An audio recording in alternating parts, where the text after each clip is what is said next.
हाय दोस्तों, कैसे हैं आप सभी। मैं डॉक्टर अनव्यास फिर से अपने YouTube चैनल पर आप सभी का स्वागत कर रहा हूं और आशा कर रहा हूं सभी ठीक है, मस्त एंजॉय कर रहे हैं। 11th मोस्ट इंपॉर्टेंट क्वेश्चन पर मैं आ गया हूं। Business environment and legal aspect का अपना एक शानदार सब्जेक्ट चल रहा है। लेंथी सब्जेक्ट है लेकिन बहुत सारे आपने अभी तक मेरे साथ जुड़ चुके हैं, 11वां क्वेश्चन तक पहुंच चुके हैं, डिटेल वीडियो तक देख चुके हैं, तो यकीन मानिए आपका पेपर बहुत अच्छा जाने वाला है। मेरी और मेरी पूरी टीम की तरफ से आप सबको शुभेच्छा है। 11वां क्वेश्चन 11th क्वेश्चन देख लेते हैं। 11th क्वेश्चन क्या कह रहा है, कंज्यूमर प्रोटेक्शन एक्ट से क्वेश्चन बन रहा है।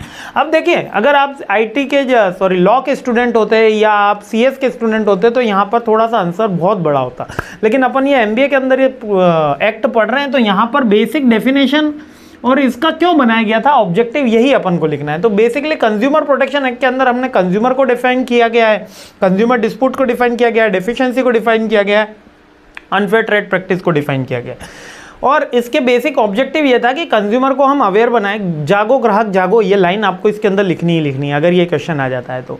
उसके अंदर क्या करा गया है, कंज्यूमर प्रोटेक्शन एक्ट के अंदर कंज्यूमर को अवेयर करना, एजुकेट करना, उसके राइट्स के बारे में और उसकी ड्यूटीज़ के बारे में उसको नॉलेज प्रोवाइड करना, जिससे अगर कोई और कंज्यूमर काउंसिल क्रिएट करना, कंज्यूमर डिस्प्यूट काउंसिल क्रिएट करना और इनका सॉल्व करना, ताकि ये जो छोटे छोटे केसेस होते थे जो फूड क्वालिटी को लेके, जो क्लॉथ के क्वालिटी को लेके, किसी भी तरीके के क्वालिटी एस्पेक्ट या प्राइस के एस्पेक्ट को लेके, तो उस पर केस किया जा सके और उनका जल्दी निपटारा किया जा सके।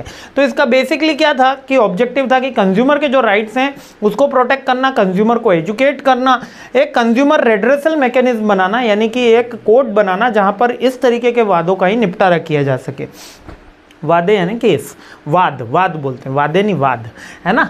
हाँ, तो हिंदी में वाद है और इंग्लिश में केस, ठीक है। और फेयर ट्रेड प्रैक्टिस को प्रमोट करना, अनफेयर ट्रेड प्रैक्टिस को डिमोट करना, ठीक है। रेगुलेशन को एनफोर्समेंट करना है, जो IT एक्ट बना, कंज्यूमर प्रोटेक्शन एक्ट बना, इसको एनफोर्समेंट करना और कंज्यूमर को एम्पावर देना कि वो केस कर सकता है, उसकी बात सुनी जाए, है ना। और एक लीगल फ्रेमवर्क बनाना, जैसे कि सपोज अभी हमारे यहाँ पर हुआ था एक डिस्ट्रिक्ट में, एक शादी में, एक बहुत इंटरेस्टिंग किस्सा है कंज्यूमर प्रोटेक्शन एक्ट का, इसलिए आपको एक छोटा सा केस समझा देता हूँ जिससे उसका बेनिफिट आपको समझ में आए। और ये आपको समझना जरूरी है क्योंकि आप सभी एक कंज्यूमर रहते ही हैं। उनमें क्या हुआ कि उन्होंने शादी के लिए कपड़े खरीदे तो उनको विदाईगिरी देनी रहती है, जैसे शादी में बेटी के ब्याह में यूजुअली दी जाती है। तो विदाईगिरी देनी थी, उन्होंने कहा हमको दूल्हे का कपड़ा अच्छा चाहिए, ये अच्छा चाहिए, सूट वूट बना देना, और बिल बना दिया उनका 25-30 हज़ार रुपये का बिल बना, और गारंटी ली गई कि ये कपड़ा फेड नहीं होगा। अब शादी हो गई, शादी होने के बाद 2 महीने बाद कपड़ा फेड हो गया।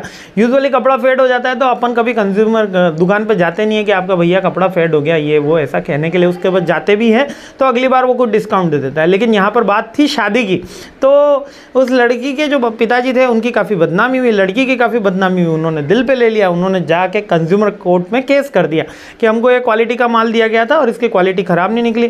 कंज्यूमर कोर्ट ने उस प्रार्थी के पक्ष में फैसला सुनाया, न केवल उसको उसके पैसे वापस लौटाए बल्कि इंडेमनिटी के ऊपर डबल पैसा भी उसको मिला, यानी 20,000 के क्लोज 50,000 अराउंड तक उसका जो एग्रीमेंट पूरा केस आया था अखबार में वो भी आया। तो ये काफ़ी बेनिफिशियल रहता है कंज्यूमर के लिए। लेकिन हमको अवेयर होना चाहिए कि हमारे राइट्स क्या क्या हैं, लाइक कि हमको GST पक्का बिल मांगना चाहिए, कच्चा बिल नहीं, पक्का बिल मांगना चाहिए।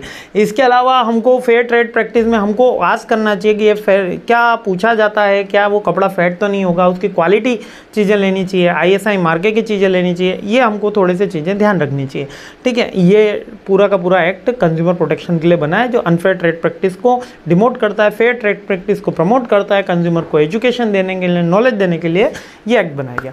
सिंपल है ना, थोड़ा सा अच्छे से इसको राइट अप करके जाना, 1-2 एग्जांपल भी इसके अंदर लिखना, बहुत अच्छा से इस क्वेश्चन का आंसर लिखा जाता है क्योंकि ये MBA के अंदर है। IT एक्ट में होता तो अपन इसके सेक्शंस लॉज याद कर रहे होते, ठीक है, बट अभी उसमें इतना याद करने की ज़रूरत नहीं है। तो आगे बढ़ते हैं, अगला क्वेश्चन शुरू करते हैं। जय हिंद।